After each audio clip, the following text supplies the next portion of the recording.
Let's start with lesson 2, the national income, accounting and related concepts. Firstly, national income means the total income of a country during a particular time zone, like for example 1 year. Now, a country में कितनी income हुई could also be called as कितनी expense हुआ, because जितना expense हुआ है उतनी ही earning होगी. Okay, and last में it can also be called as national output, because obviously you must have earned from the amount of goods and services produced or sold. तो अगर मैं services provide कर रहा हूँ तो it will generate me income and people will spend. So generally these are all interrelated concepts. Clear? Now national income can be, there are different ways to look at it. Income could be classified as either a domestic income or it could be classified as a national income. समझ में आया?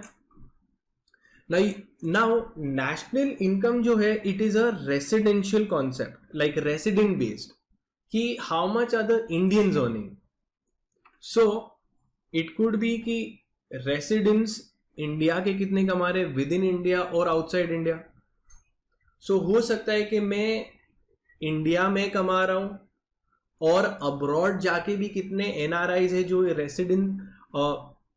कितने residents abroad जाते हैं वहां से भी कमाई करते हैं, तो वो दोनों ही फैक्टर्स ऐड होगा and we can call it as a national income. Clear है ना? दूसरा word we can call it as domestic income भी कैलकुलेट कर सकते हैं. Domestic income is your territorial based, territorial concept, मतलब इंडिया की टेरिटरी में कितनी कमाई हुई, whether it be by residents और non residents. So income earned either by residents और non residents within India is called as domestic income. So domestic income is talking from India point of view कि India में कितना कमाया है residents और non resident ने, दोनों ने मिला के. नेशनल इनकम क्या बात कर रहे हैं कि boss this is not restricted to geographical territory, this is covering what, Indians. So we want to know that a Indian has earned how much, whether it be in India और outside India. Clear? So let's take an example to make it more clear. IPL चल रहा है. सोचो IPL के अंदर ये income है. Okay, ये मैं तुमको डिटेल्स बता रहा हूं. इंडिया के अंदर में भी आईपीएल खेला हुआ है और अब्रॉड में भी इनकम आईपीएल खेला क्या है. अभी कहां पे चल रहा है IPL? It is being played in UAE, Dubai. Now let's say Virat Kohli और डेविड वॉर्नर की मैं इनकम कैलकुलेट कर रहा हूं. Okay, just think that they are only there. If I want to know what is the domestic income, तो domestic income एक territorial based है या नेशनैलिटी बेस्ड? Territorial based. ठीक है, तो ये टेरिटरी बेसिस पे है.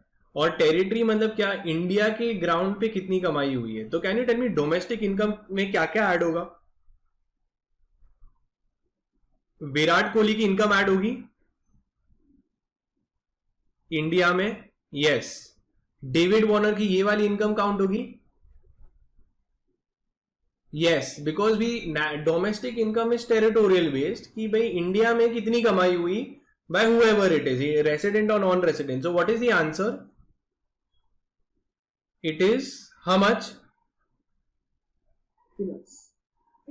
3 lakhs. Simple concept. We know that. Now next one. If I say कि please find me the national income. National income is what based? National income is based on nationality, मतलब residents कितना कमा रहे. Resident मतलब India, Indian, weather it be in India और outside India. तो ये दोनों में से इंडियन कौन है? विराट कोहली. तो उसकी हम लोग इंडिया की इनकम भी देखेंगे और अब्रॉड की इनकम भी देखेंगे. सो नेशनल इनकम क्या होगा? 4 lakhs. 4 lakhs. Again, simple concept. We've understood what is domestic income and national income. अब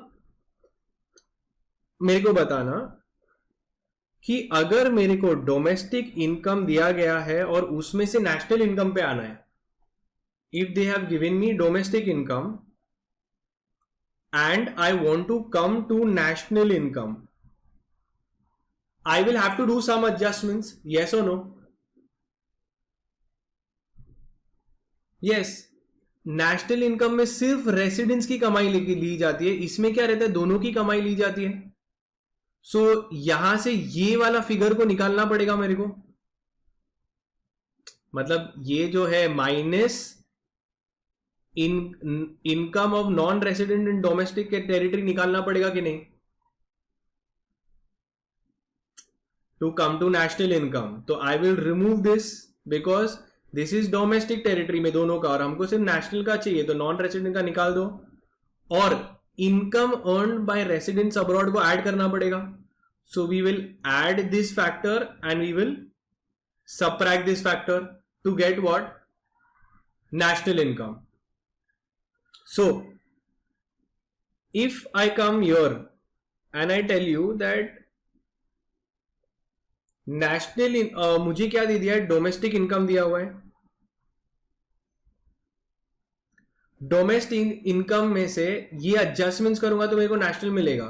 सो I can call it as net factor from income abroad, they call it as NFIA. So मुझे क्या मिलेगा, national income. So let's see, domestic income मतलब सिर्फ India की territory में दोनों के ही इनकम होगी, तो फॉरेनर की इनकम निकाल देने का, तो ये वाली इनकम निकाल देने का. अब ये सिर्फ इंडियंस की, इंडिया की इनकम नहीं देखते, अब्रॉड की इनकम नहीं देखते, तो अब्रॉड की भी इनकम ऐड कर दूंगा मैं, तो मेरे को क्या मिलेगा, मेरा national income. So this adjustment is called as net factor from abroad. Clear itna? This is important. So I can say that if I want to do this, domestic income covers only the income earned within the territory of India. Whether this income is earned by a resident or it is earned by non-residents. You have earned in India, तो वो सब add on हो जाएगा to calculate your domestic income. तो this is a territorial based concept कि India की territory में कितनी इनकम हुई है. तो अभी तुम मेरे को अनम्यूट करके बोलना, अगर मैं रेसिडेंट हूं इंडिया का और मैंने इंडिया में कमाई की, तो क्या ये ऐड होगा डोमेस्टिक इनकम में, यस और नो? यस. यस. अगर let's say David Warner India में आके खेल के कमाई हो रही है, तो क्या वो इंडिया डोमेस्टिक इनकम में ऐड होगा? Who David Warner is earning in India, will that income be added in domestic income? Yes. It will be added. Why? Because it is a territorial concept where income earned by resident or non-resident within India will be added. समझ में आई है? अब Yes, sir. हाँ, now you tell me, if I have earned abroad, I am a resident, I have earned abroad, will it be added in domestic income? No. No. When a non-resident has earned abroad, will it come into India in the domestic income? No. No. Non-resident earning in India, will it be added? Yes. Yes. That concept you get it clearly कि हाँ भाई ये non-resident की भी income earned in India में add होगा, क्योंकि domestic के डेफिनेशन में डोमेस्टिक बात करें कि इंडिया में किस किसने कमाया, ऐड करो. अब आता हूं नेशनल कॉन्सेप्ट पे. नेशनल इनकम क्या होता है? नेशनल इनकम देखता है कि रेसिडेंट कितना कमाता है, ये रेसिडेंट इंडिया में कितना कमाता है और अपना इंडियन रेसिडेंट अब्रॉड कितना कमाता है. Okay, income of residence in और आउटसाइड इंडिया दोनों ही ऐड होता है. So now you tell me, अगर मैं इंडिया में कमाता हूं, नेशनल इनकम में ऐड होगा? Yes. यस. मैं अब्रॉड कमाता हूं, नेशनल इनकम में ऐड होगा? Yes. यस. फॉरेनर इंडिया में कमा रहा है, नेशनल इनकम में ऐड होगा? No. नो. फॉरेनर अब्रॉड कमा रहा है, नेशनल इनकम में ऐड होगा? No. नो. खाली हम लोगों को किससे मतलब है यहां पे? रेसिडेंट की Indian इनकम से. resident. और यहां पे किस चीज से मतलब है? इंडिया से. समझ में आया? अब आगे देखते हैं. अगर मेरे को किसने डोमेस्टिक इनकम दिया और बोल रहे डोमेस्टिक इनकम से please come to national income, from domestic income I have to find out national income. So they are saying you have to do an adjustment, you have to add net factor from income abroad. NFIA हमको add करना पड़ेगा, net factor from income abroad add करना पड़ेगा. अब NFIA क्या है? We have to add income earn from abroad by resident and we have to subtract income of non resident in domestic territory. मतलब NFIA का adjustment कैसे होगा? Add income from abroad by resident minus income of non resident domestic territory. अब logically देखते हैं. This is a territorial concept, this is a national concept. तो यहां से यहां पे सिर्फ नेशनल का ही देखना है मेरे को. तो जो भी कमाई नॉन रेसिडेंट कर रहा है, do I care in national income? Non resident से मुझे कुछ भी मतलब है नेशनल इनकम में? No. नो. तो उसको क्या कर देने का? Subtract. सबट्रैक्ट करने का.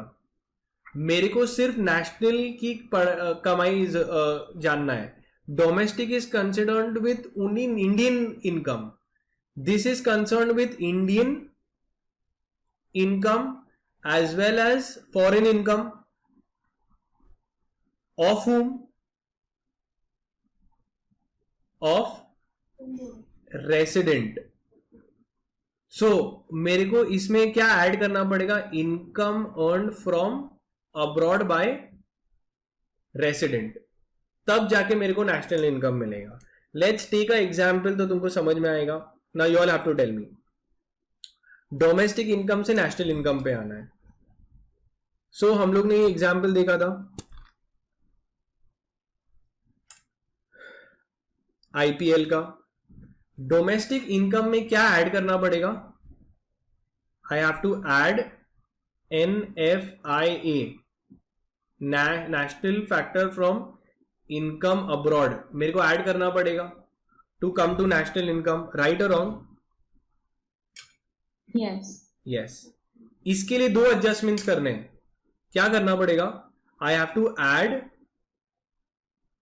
लॉजिकली लगाओ. डोमेस्टिक इनकम सिर्फ किसके? इंडिया की ही कमाई के बारे में पढ़ी है उसको. तो हम लोग को इसमें क्या ऐड करना पड़ेगा?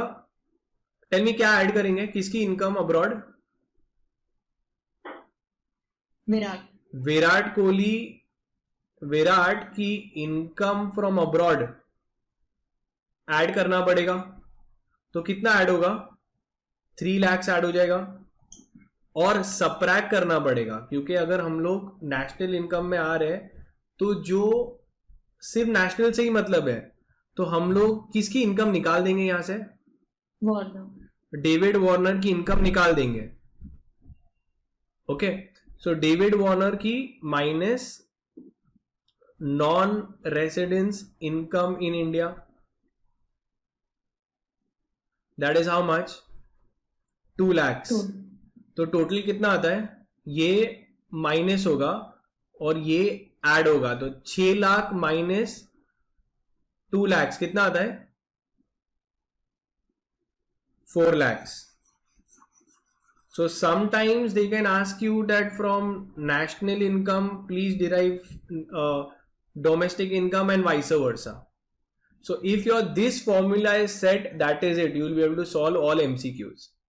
अब मुझे बताओ, खाली अगर मेरे को डोमेस्टिक इनकम देखना है तो I just have to look at India का ये इनकम, राइट और रॉन्ग? यस. अगर मुझे नेशनल इनकम ढूंढना है तो मैं खाली रेसिडेंस की इनकम ऐड करूंगा, राइट और रॉन्ग? यस. अगर डोमेस्टिक से नेशनल इनकम में आना है तो ये कैलकुलेशन करना पड़ेगा. एक बार फॉर्मूलाज लिख दोगे तो आ जाएगा. सो सिंप्लीफाइंग दिस, ये एक स्क्रीनशॉट ले लो इसका. Domestic income plus net factor from income abroad gives you your national income. Next, we are talking of another two factors. एक है फैक्टर कॉस्ट क्या होता है, एंड फैक्टर कॉस्ट से मार्केट प्राइस पे कैसे आना है, राइट और रॉन्ग? फैक्टर कॉस्ट से मार्केट प्राइस पे कैसे आना है.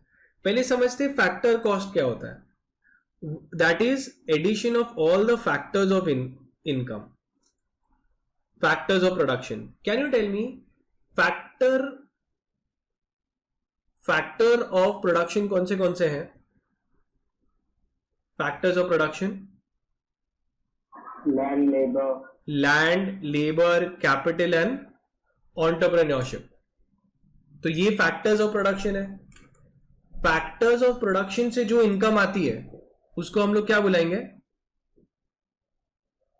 Factor income. तो जमीन से क्या इनकम आती है?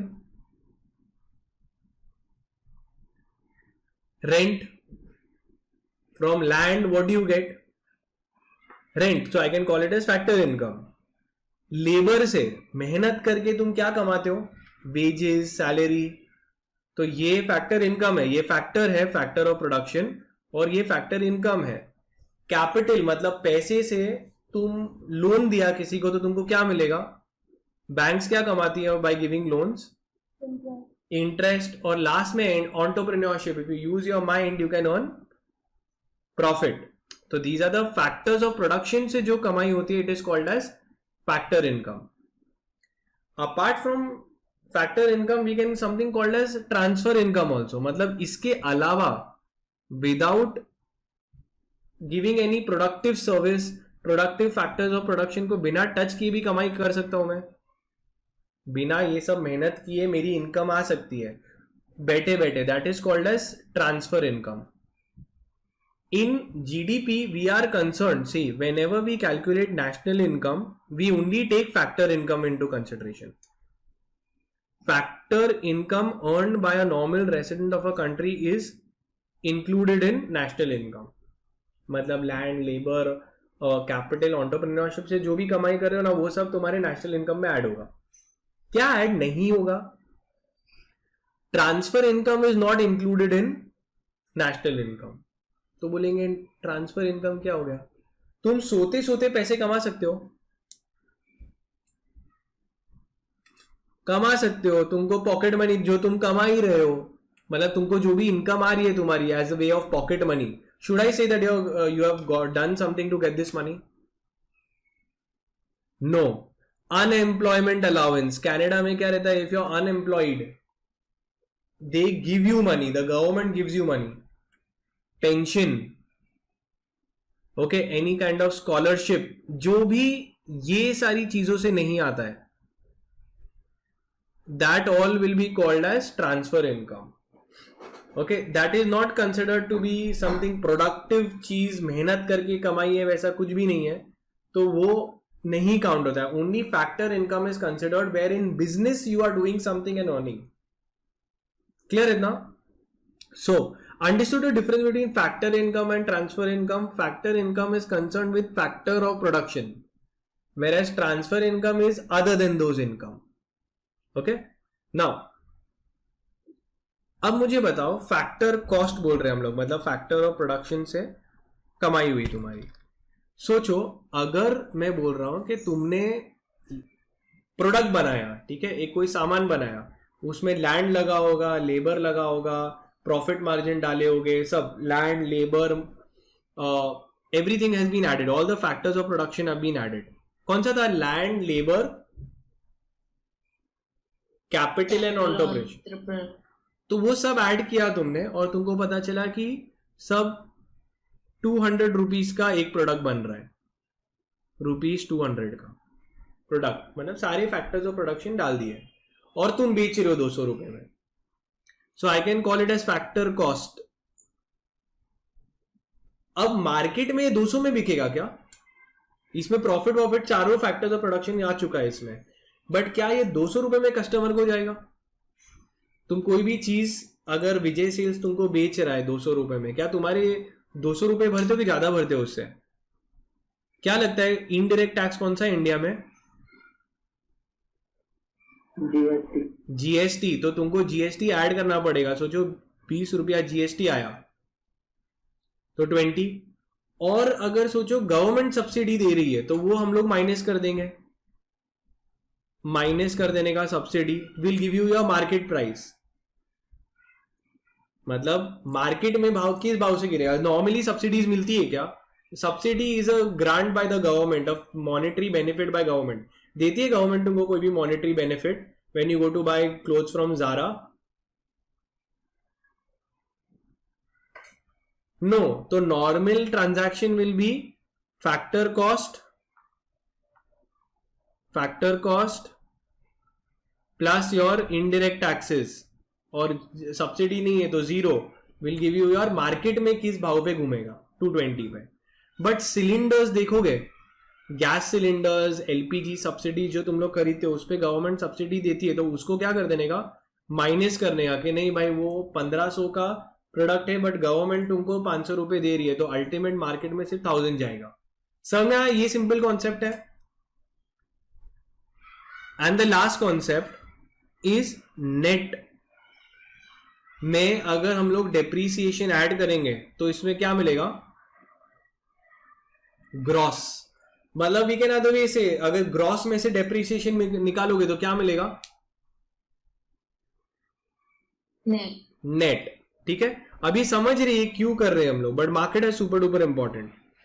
फर्स्ट, ये एक टेबल तुमको बाय हार्ट आना चाहिए और इसके ऊपर ही तुम्हारे क्वेश्चंस फ्रेम हो सकते हैं. You get this concept clear? Tell me, domestic income से नेशनल इनकम पे आना है तो क्या करना पड़ेगा? डोमेस्टिक इनकम से नेशनल इनकम पे आना है, नेट इनकम फ्रॉम अब्रॉड को ऐड करना पड़ेगा. Perfect. Add net factor from income abroad. Add करूंगा तो क्या मिलेगा मुझे? National income. अगर नेशनल इनकम से मुझे डोमेस्टिक इनकम पे आना है तो क्या करना पड़ेगा? नेशनल इनकम से डोमेस्टिक इनकम पे आना है तो if this plus this is giving me this, less, so then I will, if n national income से minus NFIA करूंगा तो क्या मिलेगा? Domestic income. समझ में आया? मतलब अगर इसमें से ये ऐड करते तो नेशनल इनकम मिलता है, तो माइनस करूंगा तो डोमेस्टिक इनकम मिलेगा. तो this you need to know. Exam में कभी भी फिगर्स दे सकते हैं and they tell you find out the other thing. Factor cost. Factor cost में क्या ऐड करते हैं हम लोग के? मार्केट प्राइस वाले कॉस्ट मिलेंगे. Can you tell me what do you add? Taxes plus indirect taxes. Indirect taxes like your GST, और सबट्रैक्ट क्या करने का? सब्सिडी. सब्सिडी. अगर गवर्नमेंट ने कोई बेनिफिट दिया तो ऑब्वियसली मार्केट में कम भाव हो जाएगा, तो ये एट मार्केट प्राइस मिलेगा. अगर मार्केट प्राइस से फैक्टर कॉस्ट में आना है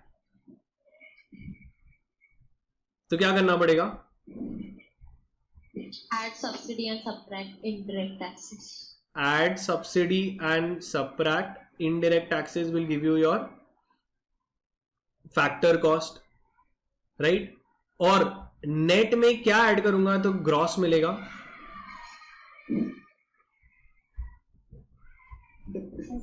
depreciation will give me gross. तो इसका मतलब ग्रॉस से क्या निकालूंगा तो नेट मिलेगा? Definitely. तो मुझे क्या मिलेगा, नेट।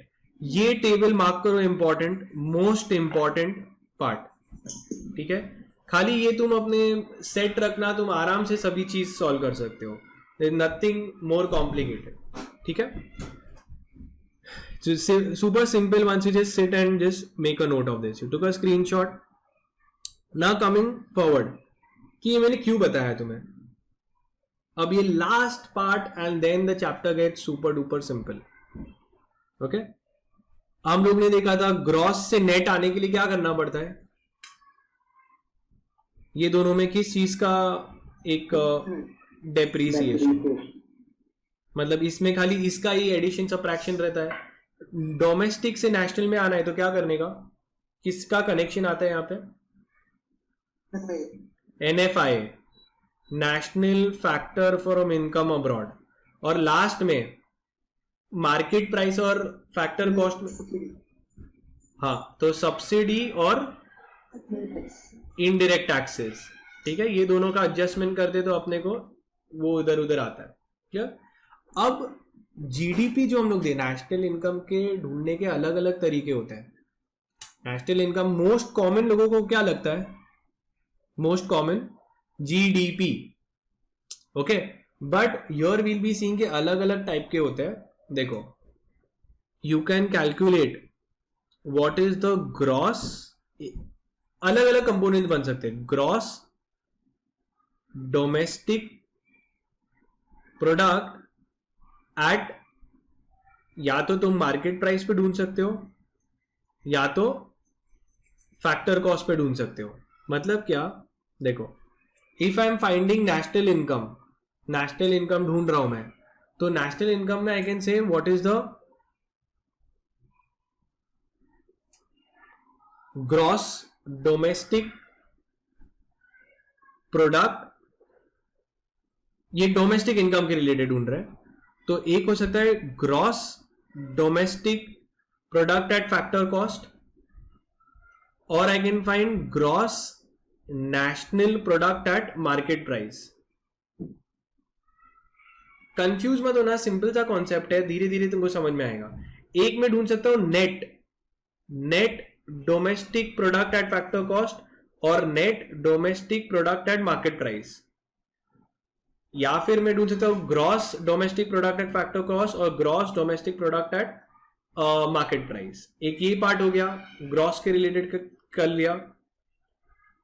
दूसरा हम लोग ढूंढ सकते हैं नेट के पॉइंट ऑफ व्यू से,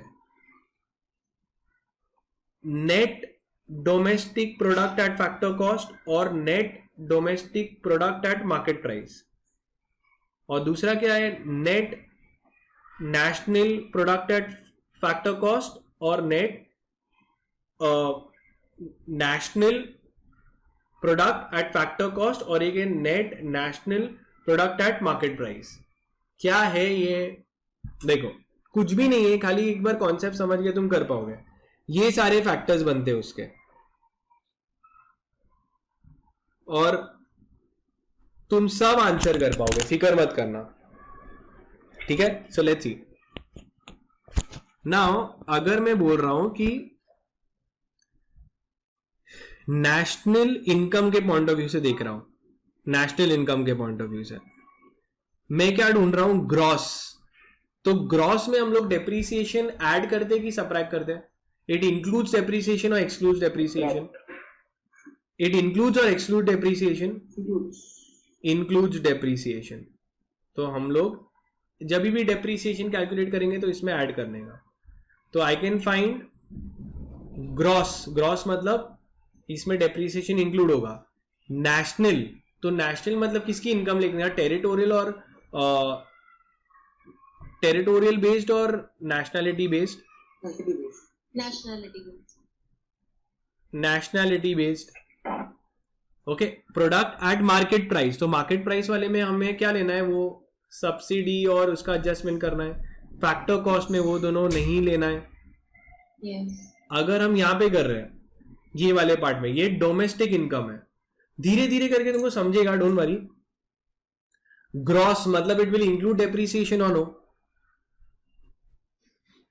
it will include depreciation. Domestic बोल रहा हूं मैं, डोमेस्टिक मतलब इट इज रेसिडेंशियल और टेरिटोरियल बेस्ड। रेसिडेंशियल, ये रेसिडेंशियल था, ये वाला पार्ट जो है नेशनैलिटी मतलब रेसिडेंशियल, रेसिडेंशियल, और डोमेस्टिक वाला बोला मतलब डोमेस्टिक मतलब इंडिया, तो इंडिया इज टेरिटोरियल बेस्ड। तो हम लोग ये उसका सब इनकम्स ऐड करने का जो भी टेरिटरी में अर्न किया है, इंडियन या फॉरेनर ने, मार्केट प्राइस रहेगा तो हम लोग वो सारे इनडायरेक्ट टैक्सेस ऐड करेंगे, सब्सिडी माइनस करेंगे, अगर फैक्टर कॉस्ट है तो वैसे ही ले लेने का। क्लियर इतना, ये टेरिटोरियल।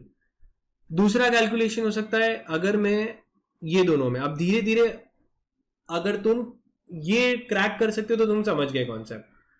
अगर ये नेट की बात करें तो जहां पे भी बात करेंगे हम लोग वो किस बेसिस पे होगा, नेट के बारे में होगा। तो नेट इंक्लूड्स और excludes depreciation, excludes depreciation, excludes depreciation, तो इसमें डेप्रिसिएशन ऐड नहीं करने का। अब मैं नेशनल प्रोडक्ट की बात कर रहा हूं, तो नेशनल तो इट इज, इसमें क्या होगा, किसका ऐड करने का, हमें सिर्फ रेसिडेंशियल, रेसिडेंस का ही ऐड करना है इनकम, और ये मार्केट प्राइस पे होता है, जिसमें मार्केट प्राइस मतलब जीएसटी वीएसटी लगा के, और फैक्टर कॉस्ट मतलब विदाउट एडिंग दोस। समझ में आया? लास्ट वाला part, tell me you understood this. इसमें नेट है तो ये जो भी डेप्रिसिएशन ऐड नहीं करने का।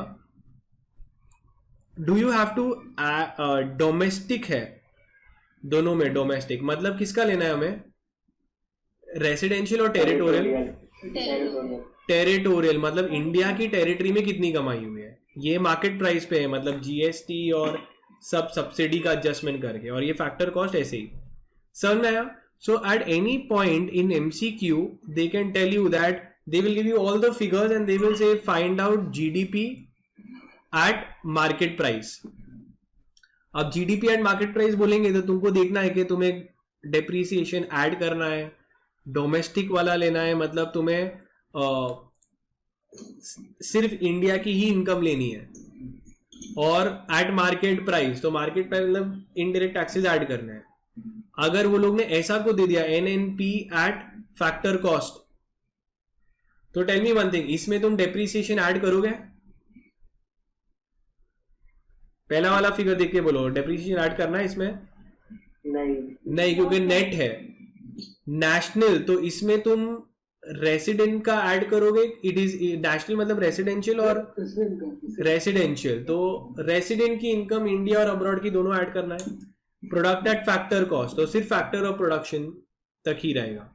समझ में आया? ये इसका छोटा सा part, this was the most complicated you could say, अब इजी हो जाएगा। Are we clear with this? Only this much and it is very simple, so it will take some time, you have to sit and do। अब easy concept, now you can relax and be rest assured, easily हो जाएगा। एक है nominal GDP और real GDP. अब तुम notice करोगे ना, तुमको समझ में आएगा कि जी बोला मतलब क्या होता है, डी बोला मतलब क्या ऐड करना है। तुम आगे के सवाल भी कर सकते हो, अरे सर आप बताओ मुझे कि मार्केट प्राइस वाला है कि फैक्टर कॉस्ट। समझ में आया अभी? नाउ अब हम लोग आगे बढ़ रहे हैं। That was one thing which you have to just sit and organise your thinking on that, फिर हो जाएगा। अब आता है नॉमिनल और रियल जीडीपी। तुम मुझे बोलो which will be better to calculate the income of a country, nominal GDP के रियल जीडीपी। मैं तुमको कॉन्सेप्ट बताता हूं, तुम मुझे बोलना कौन सा बेटर होता है। पहली बात, अगर जीडीपी कैलकुलेट करना एक सिंपल सा ये है कि quantity into the price will give you the income, right or wrong? Quantity into the price will give you income। तो सोचो एक माल बेचा मैंने 20 रुपए का, तो मेरी इनकम कितनी हुई? 20। अगर मैं 2 बेच रहा हूं तो 40 एंड सो ऑन। तो सिंपल सा कॉन्सेप्ट है, quantity into the price determines your income, right और रॉन्ग? Simple concept. अब देखो जीडीपी कैसे होता है, ये हम लोग बात कर रहे हैं। सोचो 2011 में ये नैनो कार 1 लाख रुपए की थी, हम लोग ने ऐसी 3 नैनो कार बेची, we sold 3 Nano cars, so what will be the GDP? 3 lakh, simple. अब 2015 में नैनो का प्राइस बढ़ गया, can I say this is called as inflation? भाव बढ़ना मीन्स व्हाट? इन्फ्लेशन हो गया। प्राइसेस बढ़ गए, 1 लाख का कितना हुआ? 1.5 लाख रुपए। अब इतने में सिर्फ 2 ही गाड़ी बिकी, तो जीडीपी कितना होगा 2015 का? 3 लाख। अब इसमें क्या है? Prices 1.5 into quantity 2, this is called as nominal GDP. Nominal GDP में बस क्वांटिटी इंटू प्राइस ऐड करो। But tell me one thing, ऐसा लग रहा है कि जीडीपी सेम है, बट क्या कंट्री ने एक्चुअली ग्रो किया है क्या? क्वांटिटी ऑफ कार्स बिकी है? नहीं, बल्कि सेल्स तो कम हो रहा है। सेल्स कम हो रहा है, क्वांटिटी ऑफ कार्स तो कम हो रही है, खाली इन्फ्लेशन की वजह से दिख रहा है। तो रियलिटी में हमको थोड़ा सा कुछ एडजस्ट करना पड़ेगा। कैसे एडजस्ट करेंगे? ये वाला होता है नॉमिनल जीडीपी, जो रियल एक्चुअल प्राइसेस पे हम लोग मल्टीप्लीकेशन करते हैं। टेल मी, अगर हमको इसको मोर रियलिस्टिक फिगर डालना है टू फाइंड आउट कि सेल्स कम हुआ है, क्या करना चाहिए? तो देखो ये लोग कैसे रियल जीडीपी निकालते हैं। रियल जीडीपी में क्या करते हैं वो लोग? प्राइस कांस्टेंट रखते, बेस ईयर का प्राइस ही लेते हैं। सोचो अगर प्राइस बेस ईयर का 2011 में कितने का था एक गाड़ी? 1 लाख रुपए की, 3 गाड़ी बिकी, तो कितना हुआ? 3 लाख जीडीपी। अगर हम लोग नॉमिनल में भी लग रहा था 1.5 लाख ले रहे थे और 1.5 लाख बोल रहे थे 2 गाड़ी बिकी, तो इसका मतलब 2 लाख नॉमिनल। बट नॉमिनल में बोल रहे नहीं नहीं नहीं, थोड़ा मजा नहीं आ रहा है, रियलिटी से अच्छा नहीं है। एक काम करते हैं, उसको हम लोग को थोड़ा रियलिस्टिक फिगर लगाना है, तो हम लोग नैनो की प्राइस जो है कांस्टेंट रखते हैं। प्राइस कांस्टेंट रखते हैं हम लोग as the base year price. तो बेस ईयर प्राइस कितना था? 1 लाख। तो रियल जीडीपी अगर ढूंढना है तो हम लोग क्या लेते हैं? Quantity into the base year price. तो बेस ईयर प्राइस लेंगे तो जीडीपी कितना आएगा? 2 लाख। राइट और wrong? So it is 2 cars into the base year price 1 lakh, तो पता चलेगा कि 2 लाख। तब समझ में आएगा कि बॉस 2015 में तो सेल्स क्या हुआ है? कम हुआ है। तो इसमें क्या कर रहे हैं? We are adjusting the prices. जो इन्फ्लेट होता है ना प्राइसेस, उसको एडजस्ट करके कांस्टेंट प्राइस लेते हैं। Now tell me which gives a more realistic figure, nominal GDP और रियल जीडीपी? रियल जीडीपी में प्राइस कांस्टेंट रखो तो समझ में आएगा रियलिटी में कि सेल्स बढ़ रहा है कि कम हो रहा है। ठीक है, तो यहां पे देखो नॉमिनल और रियल जीडीपी में difference. Nominal GDP is the value of the output, that is the sales measured at a actual prices.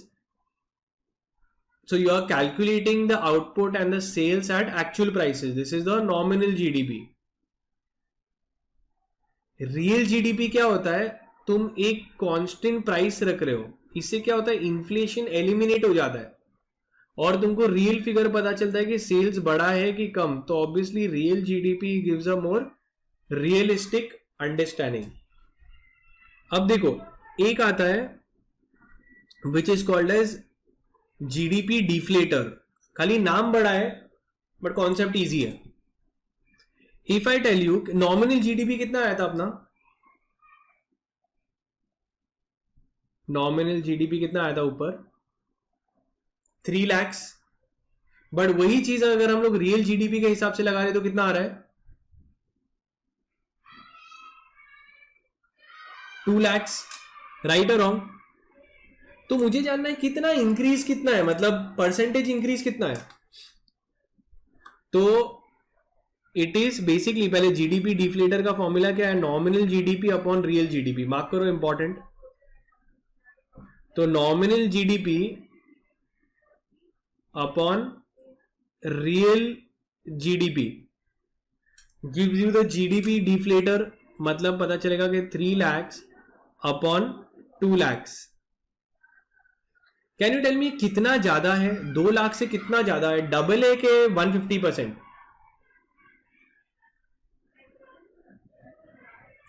3 lakhs divided by 2 lakhs, पता चलेगा कितना इंक्रीज है. कैन आई से 2 लाख से इसका 50% कितना होता है? 2 लाख का 1 लाख. 1 लाख मतलब 1 लाख एक्स्ट्रा है. तो अगर 3 लाख डिवाइडेड बाय 2 lakhs करोगे तो आंसर कितना आएगा? 1.5 टाइम्स. तो समझ में आएगा कि भाई वो अगर 1 है ना तो ये 1.5 टाइम्स है. 0.5 एक्स्ट्रा है, 50% एक्स्ट्रा है. तो जीडीपी डिफ्लेटर अपने को बताता है कितना एक्सेस कितना है. तो इंटू 100 करोगे तो पता चलेगा 150% एक्स्ट्रा है as compare to real GDP. समझ में आया? So GDP deflator shows signifies the amount of increase. So we can say the amount percentage increase. So it is a 50% increase or 150%. तो 2 lakhs का 150% कितना होता है? 2 lakhs का 150% is 3 lakhs. कैलकुलेटर पे लेना तो पता चलेगा क्योंकि 2 lakhs का 100% is 2 lakhs only. क्लियर है ना? So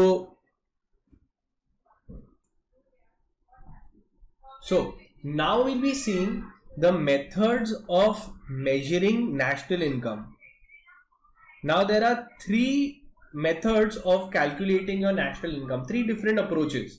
One is your value added method, second is your income method, and third is your expenditure method. 3 methods to calculate your GDP, or I could say is national income. Now your value added method can also be called as your product method. Clear है ना? National income and expenditure income. अभी समझते हैं, जब मैं national income बोल रहा हूं कि कमाई कितनी हुई, तो कैन आई से income is also pretty similar to expenditure. How does that make sense? If you are spending in Zara, don't you think Zara की income उतनी होगी? So someone's expense is someone's profit or income. तो 3 methods है. एक है value added, income and expenditure method. अब सबसे easy वाले पे पहले करते हैं हम लोग, एक्सपेंडिचर मेथड. बेबी मेथड, सब लोगों का खर्चे ऐड करो. Okay, mark this as important what we are doing. Expenditure method में क्या होता है कि सबने कितना खर्चा किया ऐड कर दो पूरे नेशन में, तुमको तुम्हारा जीडीपी मिल जाएगा. राइट और रॉन्ग? तो इनकम किस किस का? तो कंजम्पशन, इंडिविजुअल्स ने कितना कंज्यूम किया, तो सी. गवर्नमेंट ने कितना स्पेंड किया, तो जी. गवर्नमेंट भी तो स्पेंडिंग करती है. इन्वेस्टमेंट स्पेंडिंग, तो आई. इन्वेस्टमेंट मतलब क्या? लोगों ने घर खरीदे, प्लांट एंड मशीनरी खरीदी, वो सब ऐड करने का.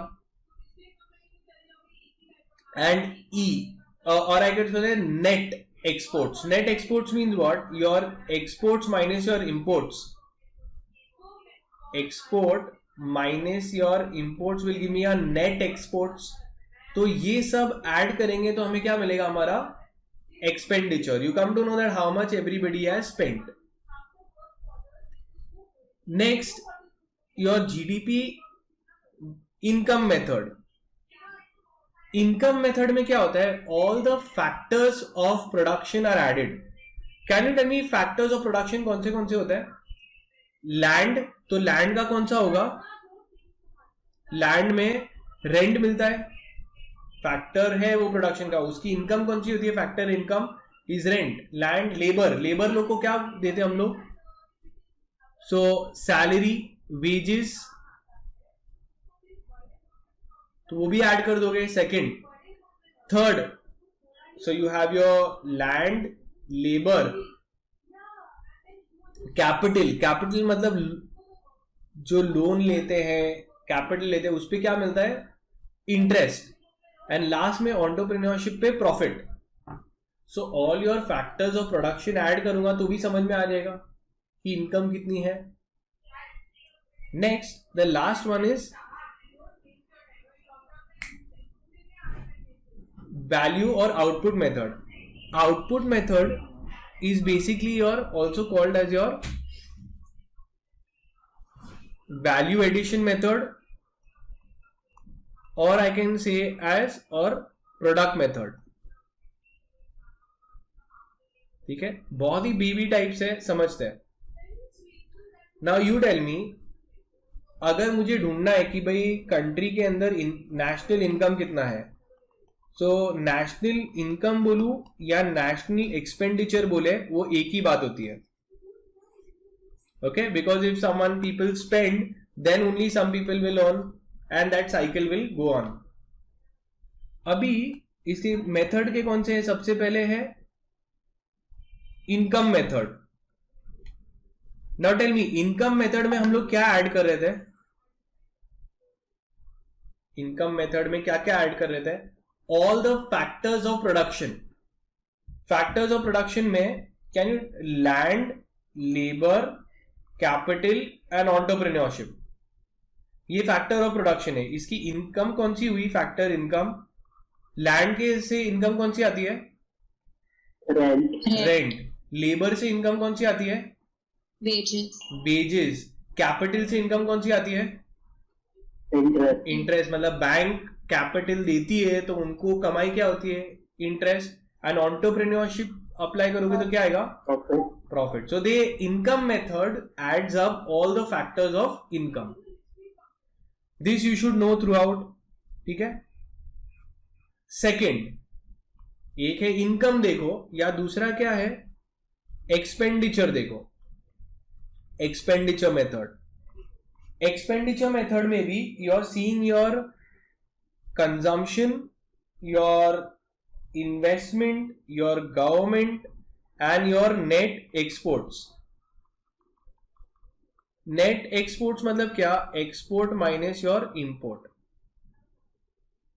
ये भी समझ में आया तो ये मार्क कर सकते हो इंपॉर्टेंट. एक्सपेंडिचर मेथड में क्या ऐड करने का? एक्सपेंडिचर किस किस का हो सकता है? एक तुम्हारा expenditure, whatever spending that you do, तो your will come in consumption. You have consumed in a restaurant, you have consumed clothes, you have bought clothes, वो सब तुम्हारा. एक है गवर्नमेंट का भी एक्सपेंडिचर हो सकता है, वो बड़े एक्सपेंडिचर्स होंगे. आई से कौन सा है? When you are investing in capital in assets. Capital assets कौन से हो गए? Plant and machinery, land and building, you have constructed a new house. So all of that is called as investments. So you spend to buy assets. And last में net exports. Are we clear with this also? In expenditure method all this is there. It's super duper important what I'm telling you now. Okay, ये सब mark कर सकते हो. और last method कौन सा है? Called as value addition method. Addition method or also called as product method. अब इसके अंदर क्या होता है? ईच स्टेज में कितना वैल्यू एडिशन हो रहा है. So value addition at every stage is added. अब इसका क्या मतलब है?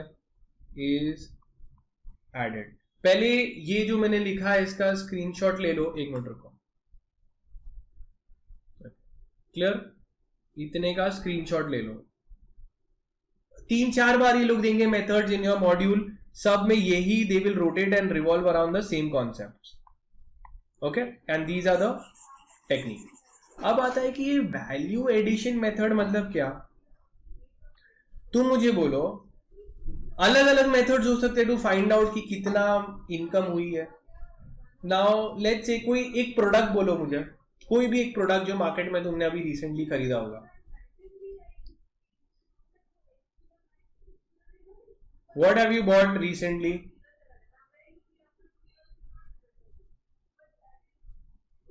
Let's say you have bought a sanitizer. Okay? अब सैनिटाइजर बाय किया तुमने तो सबसे पहले उसके अंदर सबसे बड़ा कंटेंट कौन सा है?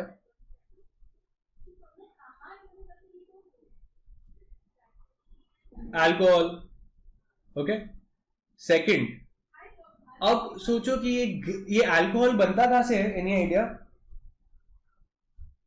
आई don't know, I am just guessing. Okay. Grape से वाइन बनता है. तो ग्रेप से कौन कर रहा होगा? Farmers. Okay. So let's say the first, कहीं से भी प्राइमरी सेक्टर से गुड्स इनिशिएट होते हैं. फार्मर्स, फिशिंग, फॉरेस्ट्री से सामान आएगा. तो सोचो फार्मर ने बेचा 300 रुपए में. यहां पे हम लोग देख रहे हैं वैल्यू एडिशन कितना हो रहा है, value added in the economy. Okay. GDP का कैलकुलेशन का देख रहे हैं. अब फार्मर ने 300 रुपए में बेचा तो उसने इनकम कितनी कराई? इकोनॉमी में कितना एड इन हुआ? 300. अब ये अल्कोहल एक लेट्स से मैन्युफैक्चरिंग कंपनी ने उठाया, इसको मैन्युफैक्चरिंग वन उसने उठाया. They did some, they put it in the bottle, they packaged it and then they have made the sanitizer and they are selling it for 700. अब मुझे बोलो ये 700 in total बेच रहे तो वैल्यू एडिशन कितना हुआ? वही जो 300 रुपए की चीज अब कितने में बिक रही है? Because of they are packaging and affixing the mark, कितने में बिक रही है? 700. तो कितना वैल्यू एडिशन हुआ है वही प्रोडक्ट के ऊपर? 400. ठीक है. फिर थर्ड, लेट्स से कोई दूसरा भी आया है, उसने कुछ और इम्प्रोवाइजेशन किया है. Another person has come, he is improvised on it further and then the product is being sold for 1200. So can you tell me कि अल्टीमेटली कितने में वापस और एडिशन हुआ है? कितना वैल्यू एडिशन हुआ है? 700 की अल्टीमेट चीज 500, बिकॉज 700 की अल्टीमेट चीज थी, उससे नेक्स्ट लेवल में कितना बढ़ गया उसका वैल्यू? 500 और बढ़ गया वैल्यू. तो टोटल कितना वैल्यू एडिशन हुआ है? टोटल कितने का प्रोडक्ट बिक रहा है? 1200 में बिक रहा है, राइट? इधर आई सी की करंट मार्केट प्राइस टोटल कितना है, ये सीधा ये देख के समझ में आ जाएगा कि अल्टीमेटली एक प्रोडक्ट बिका है 1200 मिला है. या फिर मैं एवरी स्टेज पे फैक्टर्स वैल्यू एडिशन को भी ऐड कर सकता हूं तो भी 1200 मिलेगा, राइट और रॉन्ग? या तो मैं अल्टीमेट कस्टमर से देखता हूं कि ये प्रोडक्ट बेच के कितना मिला ultimately. Tell me one thing, I want to know from your perspective. GDP का जब कैलकुलेट करूंगा मैं, ठीक है, अब ये इंपॉर्टेंट है तो मुझे सोच के बताना. जीडीपी कैलकुलेशन करना है कि कितना वैल्यू एडिशन हुआ. शुड आई से 500 का फार्मर ने बेचा, फिर इसने 700 का बेचा, फिर इसने वापस इंप्रोवाइजेशन करके 1200 का बेचा. Can I add all these up? Would it make sense?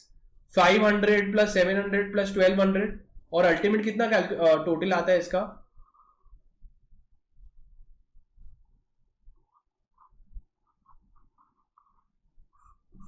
Can I से 2400 का जीडीपी ऐड करने का कि 1200 काउंट करने का? थिंक कैन से जीडीपी के अंदर. You understanding my question? My question is, should I take the final goods का प्राइस और शुड आई एवरी स्टेज का ऐसा बड़ा बड़ा अमाउंट ऐड करते जाने का? Which is a real figure?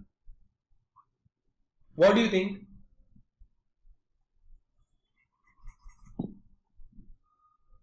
You can anything you can tell. 1200. 1200. तो देखो, और why not 2400?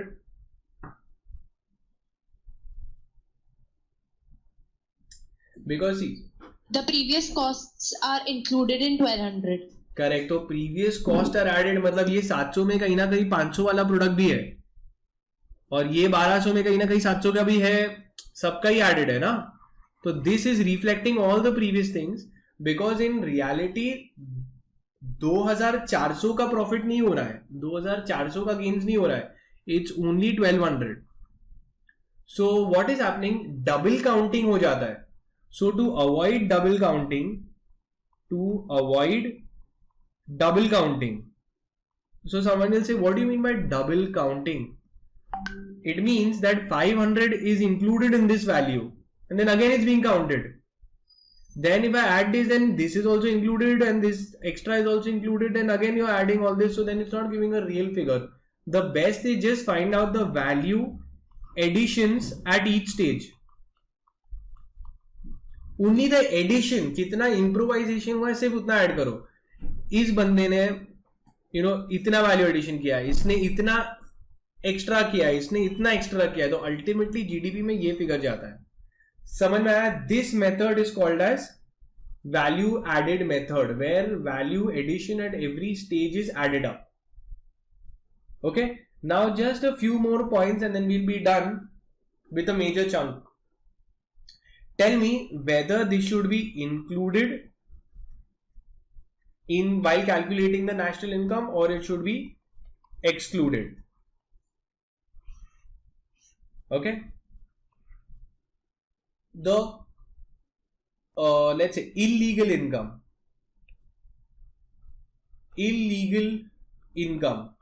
should it be added in national income or no?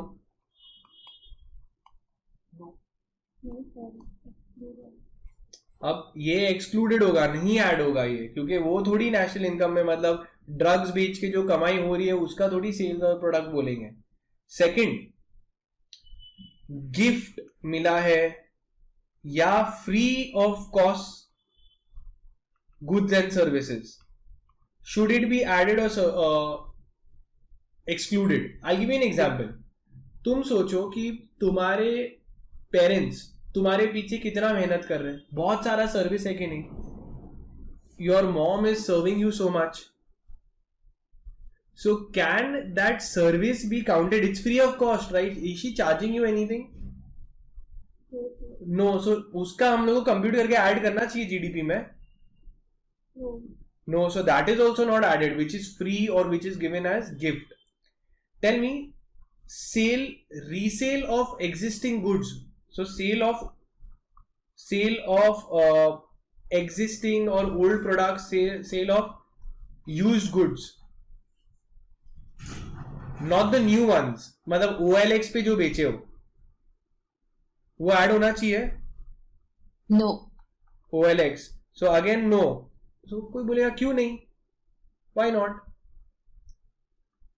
Because it is not a new addition in the market.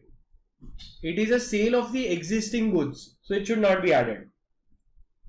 Next, national income में तुमको जो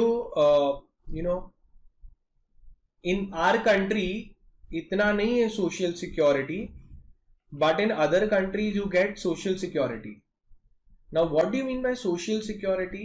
In Canada or Australia or United States, if you don't have a job, the government gives you money to survive. अपने India में ऐसा पैसा मिलता है? No. अगर मिलेगा तो कोई भी काम करेगा, जब नहीं मिल रहा है तो भी काम नहीं कर रहे, तो मिलेगा गवर्नमेंट की तरफ से तो they will all the more not work. तो in other countries, in Canada during this pandemic, the government is direct transferring in the account, ये लो भाई आप लोग रखो पैसा.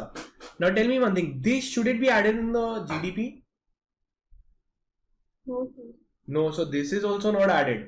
Let's see a few more points whether it should be added or not.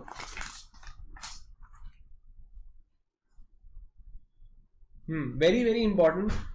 Let's say there is a increase in prices of house or your assets. Should that be added into the GDP? मतलब क्या, you bought a house of rupees 1 crore. This with time became 2 crores. Should that be added into the GDP? Yes or no? You can make a guess. Very good. It should not be added. तो कोई बोलेगा क्यों ऐसा? कुछ नया addition नहीं हुआ है मार्केट में, प्राइसेस का वेरिएशन नहीं ऐड होता है. Now tell me one thing, if वही तुम्हारे एक न्यू कंस्ट्रक्शन किया, न्यू कंस्ट्रक्शन ऑफ हाउस, और उस न्यू कंस्ट्रक्शन ऑफ हाउस को तुमने सेल किया 1 करोड़ में, is that to be added in the GDP? Yes. मतलब बिल्डर्स जो बेच रहे हैं ना फ्लैट फर्स्ट टाइम, वो आएगा. फिर उसके बाद में ट्रांसफर में कुछ नया प्रोडक्ट्स थोड़ी बन रहे हैं, तो ओल्ड वाला का काउंटिंग होता ही नहीं है. नया नया कितना इंप्रूवमेंट हो रहा है वही काउंट होगा. Okay, so more or less we've covered all the points. Now let's see. Let's go from the module. First is national income. Okay, is used interchangeably as national dividend, which is also income, or output or expenditure. ये सब interchangeably है, क्योंकि अगर spend कर रहे हो तो बाजू वाला कमा रहा है, और ऑब्वियसली वो स्पेंड कर रहा है तो आउटपुट भी होते ही जा रहा होगा. And dividend means income. So all of this we can say national, ये सब बोलो बात वही होती है. ठीक है. Then comes methods to measure national income. How many methods are there?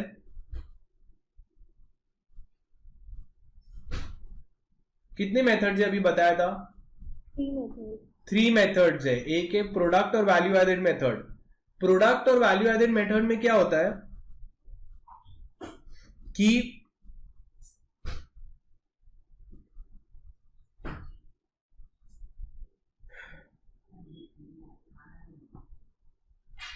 it is adding up the values of all the final goods and services produced in the country.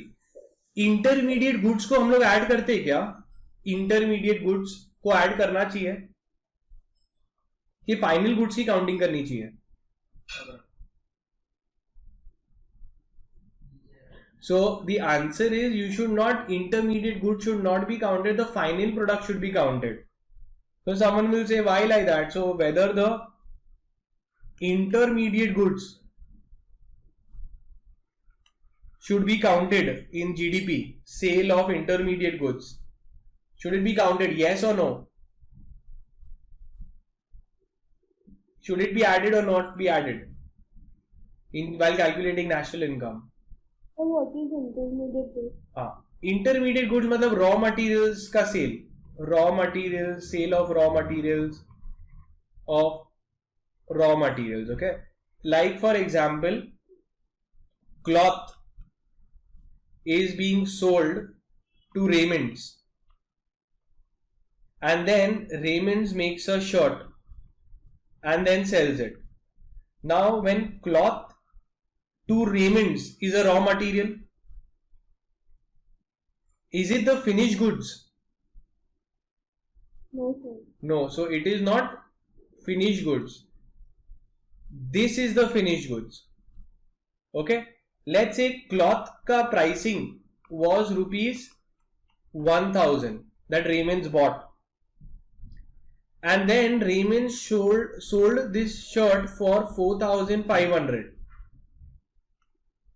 Now GDP में क्या amount लेना चाहिए? क्या amount लेना चाहिए? 4500 लेना चाहिए. और ये 1000 को लेना चाहिए क्या? No, sir. तो ये इंटरमीडिएट गुड्स को नहीं लेना चाहिए. क्यों? क्योंकि ये 1000 ऑलरेडी इसके अंदर होगा ही ना. रेमेंड्स बेच रहा है तो इसका तो पैसा निकाल ही लेगा ना इंटरमीडिएट गुड्स का. So generally intermediate goods are B2B sales, business to business sales.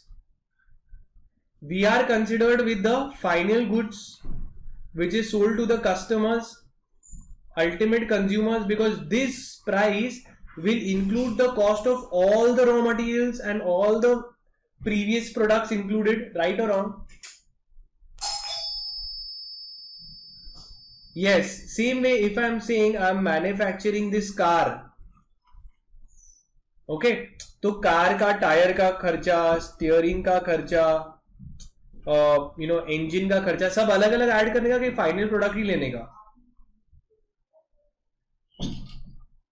Final product, because otherwise what will happen, there will be a problem of what is the word, double counting, because the final product includes the cost of the raw materials. Then adding raw materials again will be a double counting. Okay, so this is it. Then comes income method. Income में मैंने कौन सा word बोला था, कौन सा income याद रखने का यहाँ पे? फैक्टर इनकम, तो लैंड, लेबर, मटेरियल वाला. और एक्सपेंडिचर मेथड में क्या था? C plus I plus G, okay, plus net exports. Now let's see precautions में ध्यान रखने का कि डबल काउंटिंग ना करो. वैल्यू एडिशन उस साल में कितना है वो ऐड करने का. स्टॉक अप्रिसिएशन ऐड करने चाहिए. स्टॉक मतलब एसेट्स का अप्रिसिएशन का प्राइस ऐड हो जाएगा, उसको ऐड करना चाहिए जीडीपी में. Yes or no? No. Should, because there is no increase in output, so it should not be added.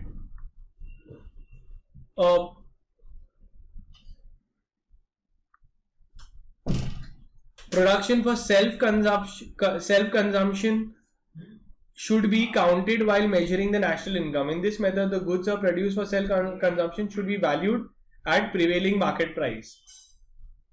For example, मेरा लैपटॉप का बिजनेस है, मैं एक लैपटॉप मैन्युफैक्चर करता हूं मेरे लिए और मैं ही रख लेता हूं. So that should be added into the GDP because it is a proper sale, but I will not take money from myself. Mukesh Ambani must also be buying Reliance Jio and all of those mobile phones and his assets, but that will be added for self-consumption also. So let's say example, Raymond's का owner कौन है? Anybody has an idea? Raymond? No, that is Gautam Singhania. So Gautam Singhania, he buys Raymond's के clothes, so that should be added in GDP or no? That should be added because those were supposed to be sold, and obviously it's a self-consumption के लिए he's bought it, that's fine. Because those are new products that has been made. Expenditure method क्या क्या बोला था? Consumption, क्या क्या consumption करते हैं लोग. इन्वेस्टमेंट्स मतलब कौन से? New plant and machinery, stock, newly constructed houses, government के खर्चे या नेट एक्सपोर्ट्स. क्लियर है ना? मूविंग फॉरवर्ड, इनकम मेथड में कौन सा वर्ड याद रखना है? ऊपर लिख सकते हैं हम लोग, factor income. Can you tell me factor income में कौन सा है? Land, labour, capital and entrepreneurship. तो ये सब ऐड हो जाएंगे. So these 4 categories of payments are covered. Labour से वेजेस आता है, लैंड से रेंट आता है, कैपिटल से इंटरेस्ट आता है और एंटरप्रेन्योरशिप से प्रॉफिट आता है. तो ये सब ऐड करने का. मूविंग फॉरवर्ड, अब वापस रिपीट करेंगे वो लोग, because see I'll tell you how is the chapter made look so big, because now they'll give GDP but methods वही है, then they'll give you GNP, then they will give you NNP, then they will give you, और कौन सा बना सकते हैं इससे? GNP, and like that they will go, but the methods will be more or less the same. So now everything will be repeated. So let's see, इसमें भी कितने methods होते हैं? How many methods to calculate GDP? 3 methods. अभी देखो revision होगा तुम्हारा. Product method का दूसरा नाम क्या था? प्रोडक्ट मेथड का दूसरा नाम वैल्यू एडेड मेथड. ठीक है. So value of all the goods and services produced in different industries should be added up.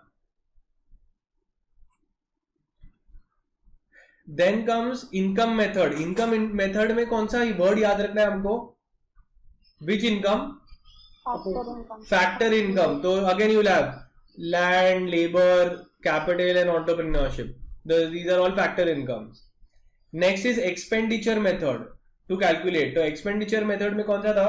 C plus I plus G plus net exports. Net exports कैसे calculate करने का? Export less your imports. तो उसका X minus M. तो यही दिया ये लोग ने. Okay. Now they are giving you GDP at factor cost. We've already done how do you find that factor cost and so on. तो अभी हम लोग खाली methods देख रहे हैं. See, they are all repeating. What is nominal and real GDP? Now GDP deflator, marker important, is an index of price changes of goods included in the GDP. It is a price index which is calculated by dividing the nominal GDP in a given year by the real GDP, multiplying it by 100. तो ये आ सकता है exam में. GNP, तो I told you all कि ये कैसे करना है. तुम्हारा माइंड क्लियर होना चाहिए कि ग्रॉस मतलब इंक्लूड कर रहा है कि एक्सक्लूड कर रहा है. डेप्रीसिएशन क्या कर रहा है वो? इट इंक्लूड्स और excludes depreciation. Includes depreciation. National बोल रहा हो तो नेशनल इज रेसिडेंशियल बेस्ड और टेरिटोरियल बेस्ड. हाँ, रेसिडेंशियल ना, नेशनैलिटी प्रोडक्ट. ओके, अब इसको हो सकता है याद हो तुम फैक्टर कॉस्ट पे देखो या कॉस्ट पे देखो या तुम मार्केट प्राइस पे देखो. ये लोग रिपीट करेंगे and then they will again come to 3 approaches to calculate. कितने मेथड्स है ढूंढने का? सेम चीज लर्न करवा देंगे तुमको. इतनी बार रिवीजन होगा तुम्हारा. Income method. इनकम मेथड में क्या क्या ऐड होगा? Which income you have to remember? Factor income. Factor income. तो फैक्टर इनकम में land, labour, capital and entrepreneurship. Then coming to expenditure method. Expenditure method में कौन सा था? मोर और less it will be the same thing only. The see this expenditure method में क्या था वो? C plus I plus G X minus M net exports. फिर value added method, same thing, by measuring the value added. So you don't have to do so many times. एक बार समझे, clear, खत्म. Now comes GNP at market price और GNP at factor cost. तो वो अपनों ने किया था पहले. कैसे ढूंढना है ये? That you can apply. You don't have to read so much. As long as your concepts are clear, then you can derive. देखो ना, factor cost है, कैसे आएगा? तो if I say from factor cost you want to come to market price, so what all you should add? Indirect taxes, and what you should subtract? Subsidy will give you at market price. अब मैं वो तरफ करूंगा और मैं बोलूंगा ये ढूंढ के दिखाओ फैक्टर कॉस्ट कैसे ढूंढना है. समझ में आ रहा है? अब सोचो कि मैं तुमको ये बोल रहा हूं ढूंढो, तो ये दोनों उधर आएंगे तो क्या होगा? अगर मैं फैक्टर कॉस्ट ढूंढने बोलूंगा, so we'll write market price.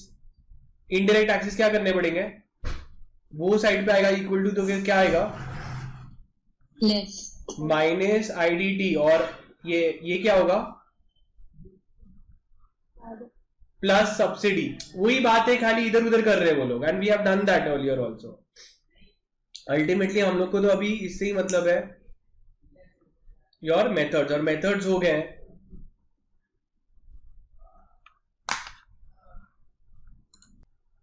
Next will be seeing the various different kinds of income. Now, as we discussed earlier, what do you mean by national income? can you tell me it is a territorial concept or a nationality concept? So, as we saw earlier, national income talks about the income that a resident earns, whether it be in India or outside India.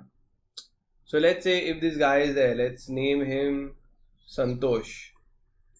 So how much Santosh and all Indians earn in India, and even income of Indians outside India will be calculated. When I ask you domestic income is a territorial concept which just talks in the territory of India how much income has been earned, whether it be a resident or it be a non-resident.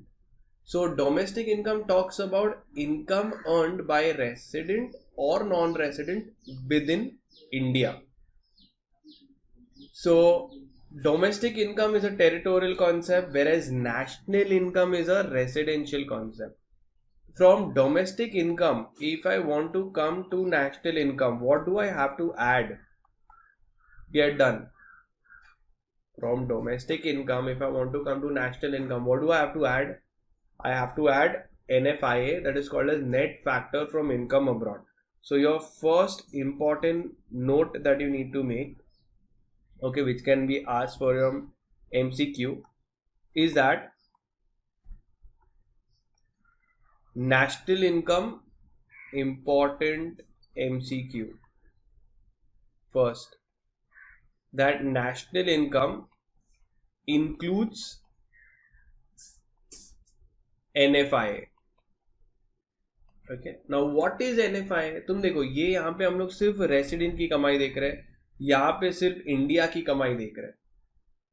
तो यहाँ से यहाँ पे आना है तो जो non residents है उनकी कमाई निकालनी पड़ेगी, क्योंकि हम लोग यहाँ पे सिर्फ रेसिडेंट से ही कंसर्न होते हैं. तो इसलिए भी subtract income earn bye non resident in domestic territory. और ये देख रहे जो रेसिडेंट्स आउटसाइड इंडिया कमा रहे वो भी ऐड हो रहा है, जबकि ये तो सिर्फ इंडिया का ही कवर कर रहे हैं. So we also need to add income earn by residents abroad. So when we do these two adjustments, okay, of this addition and subtraction, it is called as NFIA and you get your national income. Next, one important note that from domestic income, if I add NFIA, I come to national income. Now you tell me, we had done earlier, does national income include transfer income और factor income और both और none? So पहली बात कि ये factor income होता क्या है. Now factor income is the income that you earn from the factors of production. So what are the factors of production? Land, labour, capital, entrepreneurship are the 4 factors of production. So ये factor of production से कौन सी income आती है? Land से कौन सी income आती है? तो what is the factor income? Rent. Labour से कौन सी इनकम आती है, जनरेट होती है? वो है वेजेस. कैपिटल, लोन देके कौन सा कमाते हैं? Interest. And then you have your entrepreneurship से प्रॉफिट आता है. So if you notice, mark this second MCQ, that factor income is included in your national income. Okay, it is a earning concept. तुम मेहनत करके factor of production करके कमा रहे हो. Whereas transfer income is something that you not factor in. It doesn't earn from without rendering any productive service and you get the money. It's a one-sided receipt. Like for example, a pocket money or unemployment allowance by the government gives you. So you've not done any factors of production, but you got an income. So should this income be added in your national income? No. So it is not included in your national income. So let's see. Second important MCQ, that national income includes national income includes only factor income that has been earned from factors of production, factor income, and does not include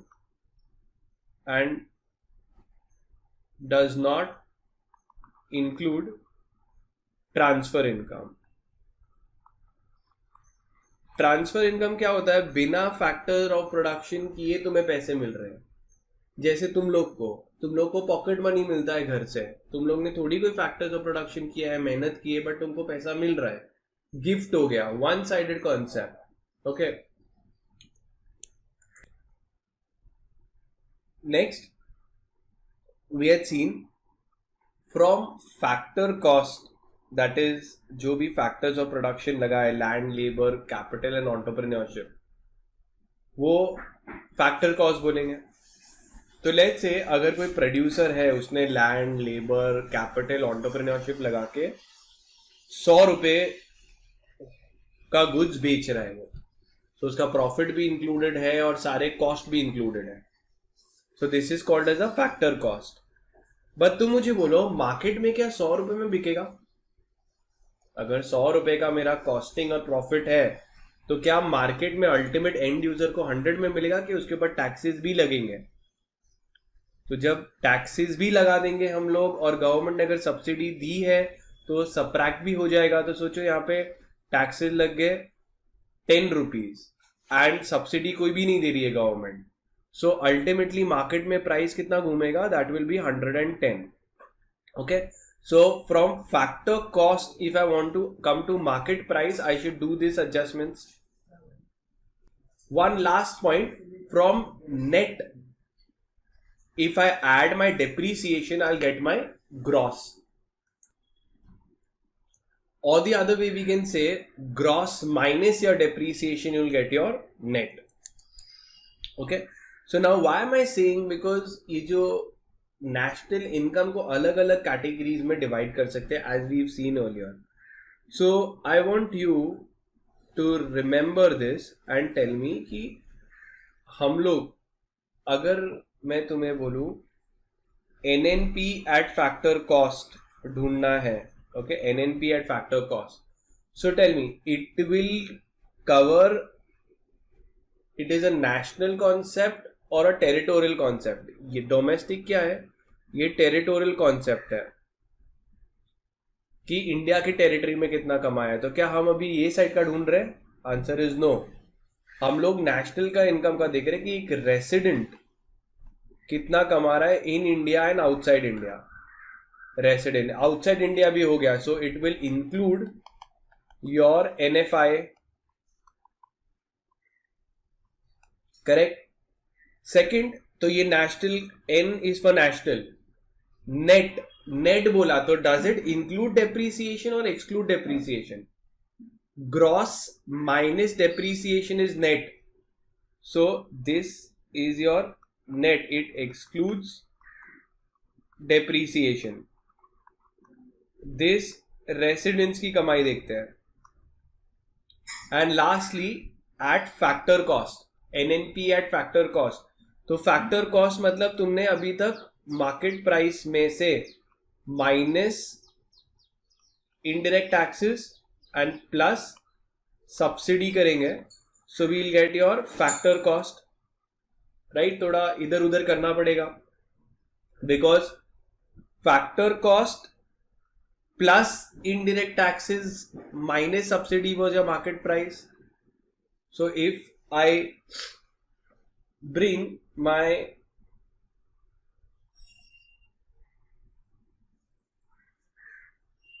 so if you see this, market price इधर है तो subsidy उधर जाएगा तो add हो जाएगा, और indirect taxes इधर प्लस है तो इक्वल टू के उस साइड जाएंगे तो सबट्रैक्ट हो जाएगा. So why I have taken only about this? Because this will be using it now. So mark this as important, NNP at factor cost. So now will be seeing, यहां पे ये draw कर लो. National income जब बोल रहा हूं तो अभी फिलहाल I am concern with NNP at factor cost.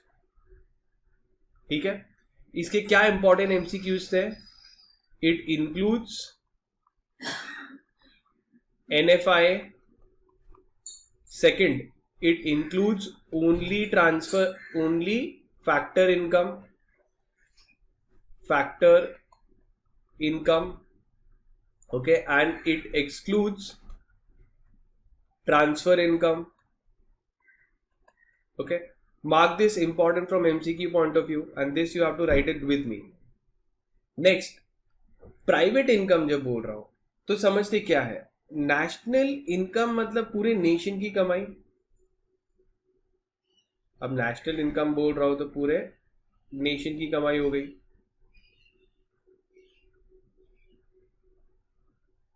Okay, सो अभी हम लोग क्या ले रहे थे, एनएनपी एट फैक्टर कॉस्ट. अब ये पूरी नेशन की कमाई को दो सेक्टर्स में डिवाइड कर सकते हैं.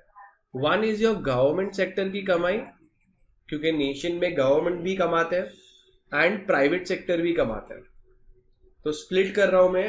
नेशनल इनकम इंक्लूड्स दो पार्ट्स में, गवर्नमेंट की भी कमाई और प्राइवेट सेक्टर की भी कमाई.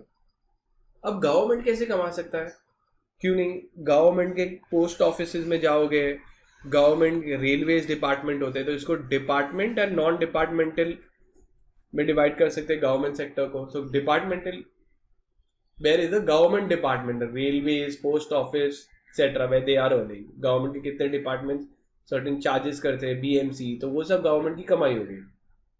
Next is non governmental department. Non governmental department means your government companies और your public sector undertakings, also called as government companies, like Air India, ONGC, ये सब भी गवर्नमेंट की कंपनीज है, वो भी कमा रहे हैं.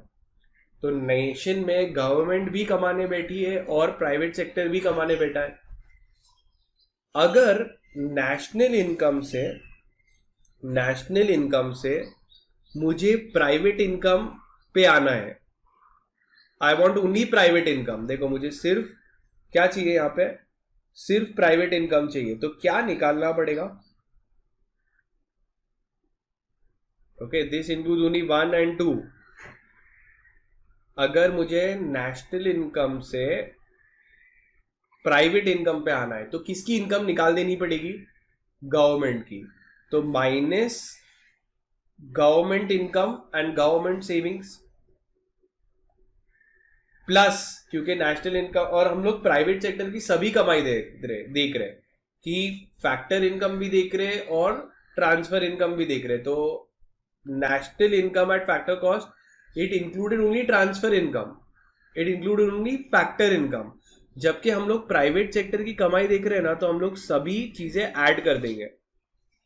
That is, we'll also add the transfer income also, because this already includes factor income but did include transfer income. अगर मुझे देखना है प्राइवेट सेक्टर कितना कमा रहा है, तो सभी all kinds of income will be check. तो इसलिए हम लोग ट्रांसफर इनकम ऐड कर रहे हैं. और एक और इंपॉर्टेंट फैक्टर ऐड कर रहे हैं इसमें, इंटरेस्ट ऑन पब्लिक डेट. समझते क्या है, गवर्नमेंट पब्लिक के पास से लोन्स लेता है कि नहीं. Do the government take loans from the people and the private sector. Have you heard of government securities? Have you heard of government bonds? Have you heard of infrastructure bonds? Rural electrification boards? There are many bonds and loans that the government takes from the people and gives them interest. तो जब government ने loan लिया तो वो किसको interest दे रहे होंगे, private sector को. तो वो भी ऐड करना पड़ेगा, interest on public debt. So from NNP at factor cost, once you make this adjustments, you will get your private sector ka income. Clear? So let's see. So we have done with the first part, private income. Private income क्या है? It is the total income received by the private sector. और ये private sector includes household income like yours and mine, and also Mukesh Ambani's, Reliance, Tata's corporate income also. They both come in private sector. मैं भी मेरा privately business कर रहा हूँ, मुकेश अंबानी भी अपना privately business कर रहा है. पब्लिक के पास से पैसा उठा है बट गवर्नमेंट के पास से नहीं है. So these are all government and company income. तो प्राइवेट सेक्टर में वो सब आ गया. So private sector includes this. So private income is the total income received obtained by individuals from any source. Now any source मतलब factors of production low, factors of production that is productive income, और otherwise ऐसे ही किसने दे दिया, lottery मिल गई etcetera, वो भी cover हो जाएगा. That is called as otherwise also transfer income. तो ये दोनों ही ऐड करना पड़ेगा, इंक्लूड करना पड़ेगा. And written by the income of corporation. It is arrived at, mark करो इंपॉर्टेंट, कैसे अभी हम लोग आए, NNP at factor cost by making certain additions and deductions. So NNP at factor cost plus transfer income plus interest that the government takes from the private sector or public, and minus income and savings from the government department. So तुमको क्या मिलेगा, your private sector की income. And private sector की income includes all incomes of the private sector, even the NFIA. Next, so we've seen. Now coming to personal income. अब मुझे बताओ कि NNP at factor cost में से तुम government की कमाई निकाल दोगे और ये सब एडजस्टमेंट्स कर दोगे तो तुमको किसकी कमाई मिलेगी? क्या कर रहे हैं अभी, किसकी कमाई ढूंढ रहे हैं हम लोग? प्राइवेट सेक्टर की. अब प्राइवेट सेक्टर में दो प्लेयर्स होते हैं. एक है हाउस होल्ड, जो प्रॉफिट के लिए काम नहीं कर रहे, वो लोग अपना मेहनत कर रहे हैं, like yours and mine private sector में. और एक दूसरे रहते हैं मुकेश अंबानी टाइप्स, धीरू भाई Ambani and all of them, जिनकी कंपनीज होती है, that is a corporate income. अब मुझे अगर ढूंढना है कि house hold income, private sector includes both, मुझे सिर्फ ये ढूंढना है, तो क्या निकालना पड़ेगा अभी? अगर मुझे प्राइवेट सेक्टर की इनकम में से खाली हाउस होल्ड की इनकम ढूंढना है, that is excluding the companies and corporates, तो मुझे ये निकालना पड़ेगा, तो ये सबट्रैक्ट करना पड़ेगा. सो फ्रॉम प्राइवेट सेक्टर की income, if I remove the profits of corporates and the tax that the corporations will be paying, everything related to corporates will be removed, so I will get your personal income. Clear? Simple. Now personal income भी अगर तुम्हें मिला, तुम job करने जाते हो, तुमको salary अगर 1 लाख है, तो क्या तुमको इन हैंड 1 लाख मिलेगा कि कम मिलेगा? उससे कम मिलेगा. क्यों कम? क्योंकि इनकम टैक्स और डायरेक्ट टैक्सेस लगेंगे. सो पर्सनल इनकम में से अगर मैं इनडायरेक्ट टैक्सेस डायरेक्ट टैक्सेस निकाल दूं, ठीक है, ये इंडिविजुअल की बात कर रहा हूं, ऊपर मैं कॉर्पोरेट की बात कर रहा था, तो ये सब कॉर्पोरेट का सब एडजस्टमेंट्स कर लिया, तो मेरे को हाउस होल्ड इनकम मिलेगा, दैट इज इंडिविजुअल की इनकम. अब इंडिविजुअल की इनकम भी रहती है, उसको घर नहीं लेके जा सकता, गवर्नमेंट को भी टैक्स देना पड़ेगा, तो फिर बाद में मेरे को मिलेगा your disposable income. This is the disposable income is the amount that he can use. Now जो भी disposable income होता है, उसमें से वो बंदा डिसाइड करेगा उसको कितना स्पेंड करना है और कितना सेव करना है. तो just take a screenshot of this. So most important, take a screenshot of this. Now personal income क्या बोला, प्राइवेट सेक्टर की इनकम में से कंपनीज की इनकम निकाल दूंगा तो पर्सनल इनकम मिल जाएगा earned by individuals. So it's a total income earned by individuals. Therefore income of corporates will have to be remove from the private sector. तो कैसे आएंगे हम लोग प्राइवेट सेक्टर की इनकम में से income of profits, income of corporates and the taxes of corporates निकाल देंगे, तो इंडिविजुअल इनकम पता चलेगी कितना है. अब ये पर्सनल इनकम मिलके पता चलेगा कि what, find out the potential purchasing power of house holds. तो हाउस होल्ड्स कितना परचेज कर पाते हैं, मतलब उनके घर में कितना पैसा है, वो हम लोग फाइंड आउट कर सकते हैं, individuals, people like you and me के. Then come disposable income. Very simple, one adjustment, जो पर्सनल इनकम है हाउस होल्ड की, उसमें से उनके टैक्सेस निकाल देंगे तो तुमको मिलेगा disposable income. So you have to pay income tax after the person pays income tax, the in hand that the person gets can be called as disposable income. This is the actual income which can be spent on consumption by individuals and their families. The whole amount cannot be spent because its income will have to be subjected to direct taxes. Okay? फिर बाद में disposable income में से वो decide कर सकते हैं कि कितना सेव करना है और कितना स्पेंड करना है. Clear? Then comes real income. We are done what was real income and nominal income. Remember हम लोग ने किया था नॉमिनल इनकम क्या होता है? It is taken at current prices पे कैलकुलेशन होता है. Where real income takes a base year price, or I could say a fixed price. So this gives a more realistic, it is more realistic figure. Okay, जैसे हम लोग ने वो nano car का देखा था. I'll show it again. Realistic figure. Okay,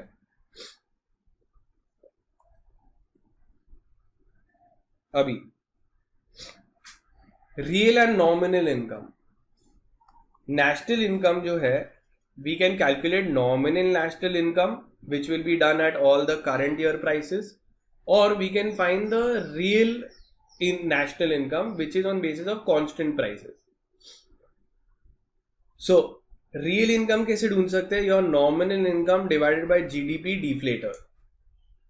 GDP deflator is the ratio of the nominal GDP in a year to the real of that year. तो समझते क्या है ये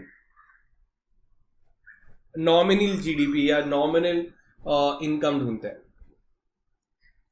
तुम नैनो 1 लाख रुपए की है, सो देर इज 1 लाख पर कार इन 2000. कितने सेल्स हुए? 3. तो जब भी हम लोग इनकम ढूंढ रहे तो we do your quantity into sales और सेलिंग प्राइस. सो यहां पे अगर देखेंगे कि 3 कार्स बिकी है at a selling price of 1 lakh. सो कितना हुआ है? 3 लाख रुपीज. नेक्स्ट ईयर क्या हुआ कि प्राइसेस इंक्रीज हो गए, देयर वाज एन इन्फ्लेशन, बस 2 ही गाड़ी बिके. तो यहां पे वी कैन से कि only 2 cars were sold but 1.5 lakhs पे तो भी 3 lakhs. तो हम लोग को लग रहा है क्या इनकम सेम है. नॉमिनल जीडीपी क्या बताएगा? नॉमिनल जीडीपी के 3 lakhs है. बट टेल मी वो जो रियल प्रॉब्लम था दिखा क्या कि सेल्स कम हुए? 1 लाख 3 गाड़ी बिक रही थी, अभी तो सिर्फ 2 गाड़ी बिकी. फिर भी ये सेम क्यों है? 3 lakhs क्यों सेम है? नॉमिनल जीडीपी बोलते हैं. क्यों सेम है? Because it was of inflation. So the real correct figure should be that we should have taken this as 1 lakh only. तो हमको पता चलता कि 2 लाख का ही हुआ है, तो समझ में आता कि there is a drop in sales. So the real GDP will, there is a different method कि रियल जीडीपी मतलब 2 लाख पता करो तो तुमको रियल फिगर पता चलेगा कि क्या है. जीडीपी डिफ्लेटर कैसे देखना था? Nominal GDP upon real GDP is equal to GDP deflator. जो nominal figure divided by the real, तो तुमको पता चलेगा इन्फ्लेटेड अमाउंट कितना है. अब इसको अगर मैं इधर उधर करूं, दिस रियल को उधर लिख दूं, नॉमिनल उधर ही आएगा. तो नीचे क्या आएगा? This deflator. तो ये इंटू 100 ही रहेगा, खाली ये उधर से इधर आएगा, तो ये आ जाएगा जीडीपी डिफ्लेटर. राइट? बस वो लोग ने भी यही दिया है. Real GDP is equal to your nominal GDP divided by GDP deflator into 100. Okay, so what they have done, real NNP, एक ही बात है यहां पे एनएनपी का कॉन्सेप्ट लेंगे, is equal to your current year prices ऊपर लिखने का, तो ये नॉमिनल हो गया, इंटू 100 जैसे हम लोग ने किया था, into 100. Okay, divided by current year index को वो जीडीपी डिफ्लेटर जो हम लोग बोल रहे हैं, they are calling it as current year index. So formula is the same. Next, if we see your concept of per capita income, per capita income मतलब क्या कि the average income of the people in a particular year is called as per capita income. तो सोचो अगर 100 रुपया कमाया है और 10 लोग रहते हैं, 100 रुपये अपनी इनकम है, and the number of people persons is 10, तो हर बंदा घर कितना लेके जाएगा on an average? ₹10. So this is nothing but the income, total income of the nation divided by the total population of the nation. You will come to know your per capita income. Okay, वैसे ही हम लोग यहाँ पे nominal लिखेंगे तो nominal मिलेगा, real लिखेंगे तो रियल पर कैपिटा इनकम मिलेगा. Okay, now you tell me कि इंडिया का पर कैपिटा इनकम हाई होगा कि लो होगा as compare to other countries, and which country will have the highest per capita income? Per capita income means let's say the each individual on an average, okay, if I see is rich or no. So let's see India का क्या scene है. Firstly, which is the country with the highest per capita income, means the per person gets the maximum amount? It is all the Arab countries, Qatar, then there is UAE, there is Dubai, then there is Saudi Arabia, so they come in the top. Then is also Singapore that comes in, Singapore, UAE, Switzerland. So these are all the per capita income, means if you go and work there, so in hand you will be pretty rich. Hong Kong, United States 14, then Germany is 19, Australia is 21, Bahrain is 23, 24 is Canada, 26 is UK, okay, and so on. 32 is New Zealand. अपना India का अभी तक आया नहीं है नामो निशान. Let's see where are we per capita. So even China is above us, Sri Lanka is also above us, then comes Bhutan is also pretty much above us. अभी तक अपना नाम नहीं आया. We are on 122nd, so it is not a very good position to be in as compared to the 190 countries in the world. We are 122nd as per capita income. मतलब per person income is pretty less. So India is 122nd, and these are our sample questions. Dash means the actual income which can be spent on individual and families, and there is disposable income. The formula to arrive at NNP at factor cost. Okay, so now see what options they have given you. Market price related, तो market price दिया हुआ है. उधर से अगर मुझे factor cost पे आना है तो यहाँ पे हम लोग ऐड करते थे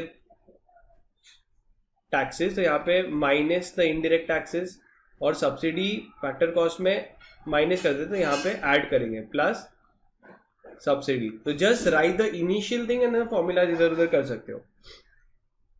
okay, so this you come, so this will be your answer. Then dash is the index of price changes of goods and services include in GDP. Answer is GDP deflator. तुम जाके देखोगे GDP deflator का भी same line दिया है, यहाँ पे गलत आंसर दिया है. Then come the formula to compute the GDP at factor cost. तो ग्रॉस बोला है, तो ग्रॉस इंक्लूड्स और एक्सक्लूड्स डेप्रिसिएशन. सो यहाँ पे ग्रॉस से नेट आना है तो we have to subtract depreciation. तो अगर मुझे नेट से ग्रॉस आना है तो मुझे डेप्रीसिएशन ऐड करना पड़ेगा.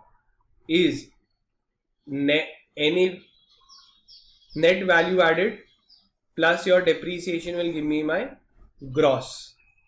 ठीक है, तो ऐसे तुमको एडजस्टमेंट्स करने पड़ेंगे. Next is formula for the real GDP. Real GDP कैसे था? तो हम लोग ने जीडीपी डिफ्लेटर का कॉन्सेप्ट देखा था. डिफ्लेटर, तो GDP deflator was your nominal upon real into 100. तो अभी क्या होगा? रियल इधर आएगा, real is equal to nominal divided by GDP deflator into 100. So this will be your answer. Real is equal to nominal divided by GDP deflator into 100. So that is it. Then we are done with the chapter.